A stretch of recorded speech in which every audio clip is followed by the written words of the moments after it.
Chairman. It's a real honor and pleasure to be able to open this symposium and to officially welcome all of you to what promises to be a very, very special event. What I find to have been one of the myths that keeps getting circulated in the West about Afghanistan and government, which is that Afghanistan is this acephalous country that somehow has existed since 1747 without a government, and that Afghans really aren't interested in being governed, and that they're a tribal society that's fractured, and that's the sort of natural state of things in Afghanistan, and how one of the big mistakes that both the Soviets and the West now have made is to try to somehow impose structures of governments on a country that really never wanted one and has never had one. And I think that's an incredibly, it's a misreading of Afghan history.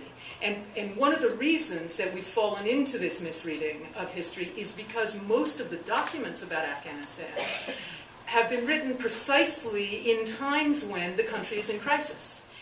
Outside attackers tend to attack the state because it tends to be states, the British Empire or the Soviet Union. They go for the capital. And so what Afghanistan is able to do is in those periods of crisis dissolve its nation state and fall back on tribal and ethnic structures as a platform for fighting back. Keep in mind that as long as the Taliban are able to destroy and disrupt, there's no need for them to talk. Victory for them means being able to destroy and disrupt. There's talks about Taliban being in control of 40% of Afghanistan or 60%. Let's look at the meaning of the control.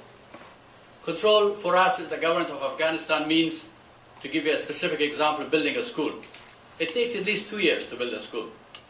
Physically build a school, encourage the families to send their children, print the books, find a qualified teacher, and then you build a school. Will it be reported, will it be understood? No.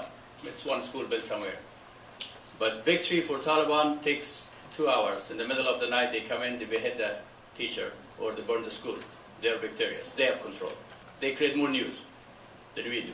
So as long as they can do that, there's no need for them to talk. So there has to be a military pressure alongside of ability to make sure that the support, ideological, financial, logistical support, that's available from outside Afghanistan is at least limited, if not completely stopped. باید تاکید کنیم که دشمن اصلی ما طالبان نه، از طالب کرده وطن فساد است در داخل افغانستان. With great emphasis, the prime enemy of the Afghan people is corruption, not the Taliban. It is corruption, poor governance, and regional hostility that feeds the Taliban insurgency.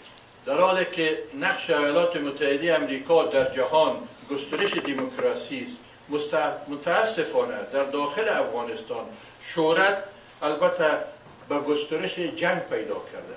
The traditional role of the United States as a promoter of democracy across the world has unfortunately been replaced to a promoter of war, just because what happens in places like Afghanistan.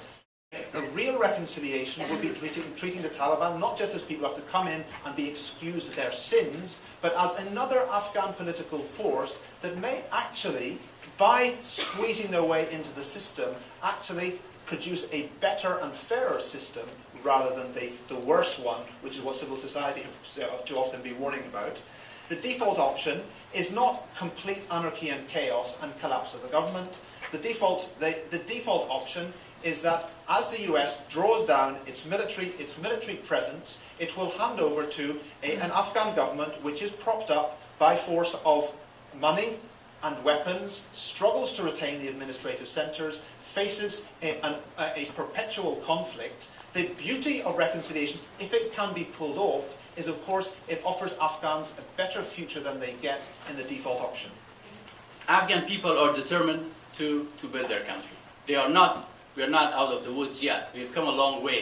We do need your support and partnership. I know that there's an economic crisis in here. I know that there are different ideological positions on war in Afghanistan, but together we can win this war. And we appreciate what you have done for the Afghan people and the Afghan government. Thank you very much. Thank you.